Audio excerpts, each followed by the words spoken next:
पाकिस्तान मुस्लिम league नून के कायद और साबिक वज़ीर आज़म नवाज शरीफ की पाकिस्तान आमद के बाद सियासी सरगर्मियों में इजाफा तो होना ही था।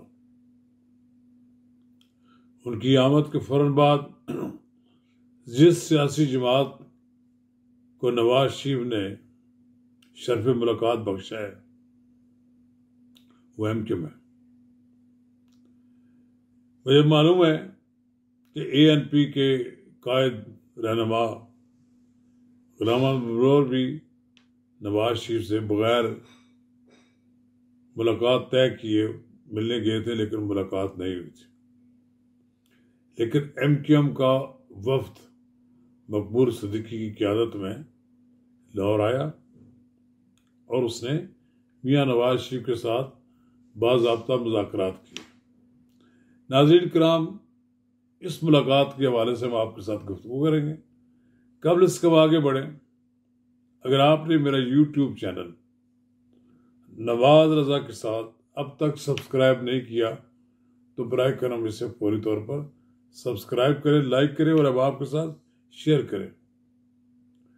और आइकॉन का वो बटन दबाना ना भूलिए कि जब हम वीडियो लोड करें तो सबसे पहले आपको इत्तला मिले। नाज़रीन किराम, एमक्यूएम जैसे कि आपको मालूम है सिंध के शहरी इलाकों की नुमाइंदा जमात है। सिंध के शहरी इलाकों में एमक्यूएम की हुक्मरानी रही है, लेकिन ये एमक्यूएम की बदकिस्मती है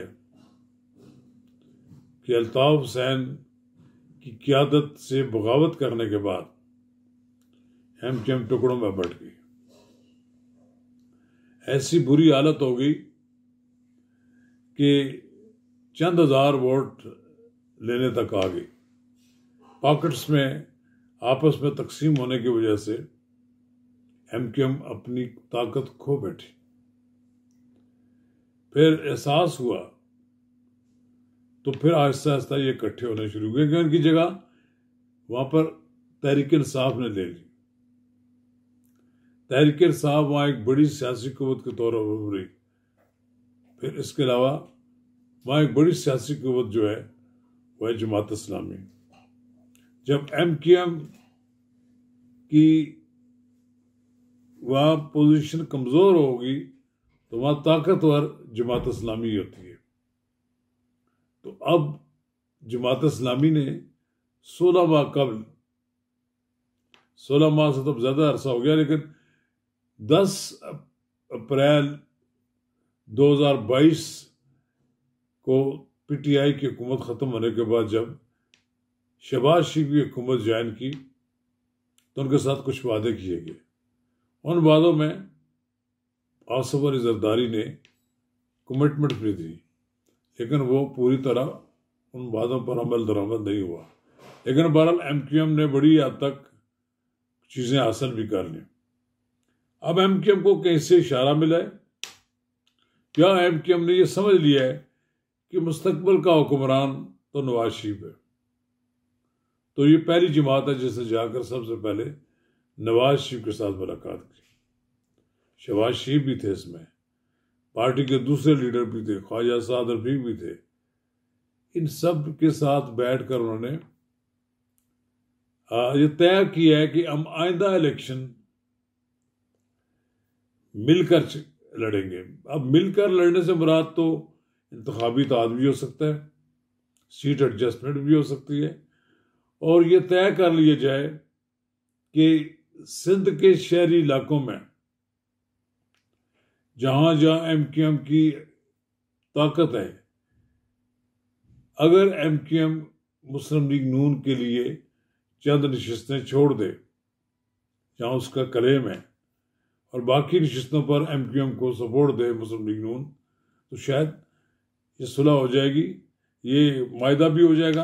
अभी मायदा तो नहीं हुआ, लेकिन इत्तेफाक राय हुआ है।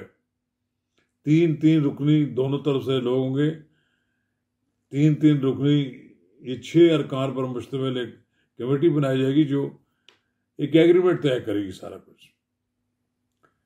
ये तशवीश हो गई है लाख जनाब आसिफ अली जरदारी को। आसिफ अली जरदारी ये समझ रहे हैं ये सारी जमातें पीपल्स पार्टी के खिलाफ इकट्ठी हो रही हैं।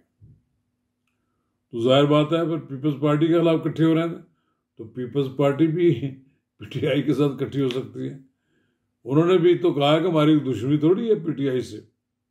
सियासत में तो कोई बात हर आखिर नहीं होती, लेकिन सियासत में भी फिर कोई बेसूली की भी कोई इंतहा नहीं होती कि कल तक तो एक जमात के खिलाफ आप जदोजहद कर रहे हैं और उसे टिकाने लगाया और फिर देखा कि हमें मेरा घेराव हो रहा है, तो उस घेराव में परेशानी तो लाख होती है।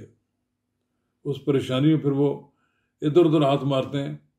फिलहाल तो ये है कि JUI और जमात इस्लाम में जो JUI और MQM के दरमियान तो इत्तफाक राय हो चुका है, और दूसरी तरफ अब मुस्लिम लीग नून के साथ भी MQM को आ रहा है। MQM ने पहली बार महसूस किया है कि हम अकेले इलेक्शन लड़ेंगे तो नहीं जीत सकते। उसमें मुस्लिम लीग नून की सपोर्ट जरूरी है, JUI की भी जरूरी है। इसका मतलब फिर उनको कुछ देना भी पड़ेगा। लगता है कि बिल्कुल जेन्युइन बुनियादों पर समझेंगे कि वो जहां उन्हें सीट छोड़नी है वो सीट छोड़ देंगे, वहां इलेक्शन नहीं लड़ेंगे। जहां से, जिस तरह शहबाज शरीफ जहां से जीते थे, इस तरह मुख्तलिफ जगहों से और जो दूसरे लोगों के जीतने के इम्कानात हैं। तो ये बड़ी इम्पोर्टेंट बात है कि MQM के साथ मियां नवाज शरीफ की मुलाकात हुई, और फिर प्रेस कॉन्फ्रेंस के लिए तो उन्होंने फिर फारूक सत्तार और ख्वाजा साद रफीक को नामजद किया कि आप जाकर बार बात करें। और अहम बात तो ये है कि मुस्लिम लीग नून ने बशीर मेमन को सिंध में मुस्लिम लीग नून का सरबराह मुकर्रर कर दिया है। ये गैर मामूली तो बात है। और ये शाह मोहम्मद शाह जो थे, उनको शाह साहब को उन्होंने वाइस प्रेसिडेंट बना दिए मरकज में, उनको वहां से हटाया। तो असल में बात उनको हटाने का शायद ये भी बात है, मुस्लिम लीग नून को एक वसाइल वाले शख्स की जरूरत थी। मुफ्ता इस्माइल भी थे, मुफ्ता इस्माइल भी ठिकाने लगा दिया गया, वो भी छोड़ चढ़ा गया तकरीबन। लगता ये है कि उनको भी अब मुस्लिम लीग के साथ कोई ख़ास ताल्लुक नहीं रहा है। लेकिन बहरहाल ये MQM को करीब लाने में और MQM के साथ राब्ते में रहने में बशीर मोहम्मद साहब का बड़ा रोल होगा। और एक मुस्लिम लीग नून और MQM के दरमियान जो पहला इंतखाबी इत्तेहाद होने जा रहा है,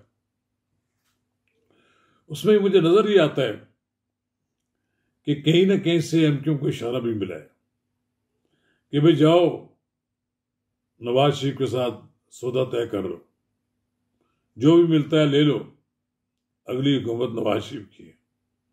और नवाज शरीफ के साथ बाकी भी जमातें आने के लिए बड़ी मुस्तरब नजर आएंगी आपको।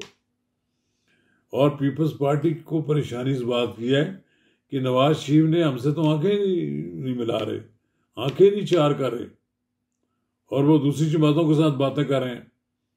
वो जो कहते थे ना कि हम लाहौर का वज़ीर आज़म नहीं बनने देंगे या बनेगा नहीं, तो अब लड़काने का भी तो नहीं बनेगा ना।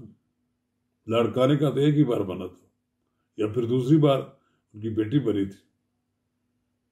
तो आसिफ अली जरदारी की परेशानी बजा, लेकिन MQM और मुस्लिम लीग नून का जो इत्तेहाद है यकीनन एक गैर मामूली बात है, और इसके दूरअज़ नताइज बरामद होंगे। सिंध की सियासत पर इसके असरात मरतब होंगे। शुक्रिया।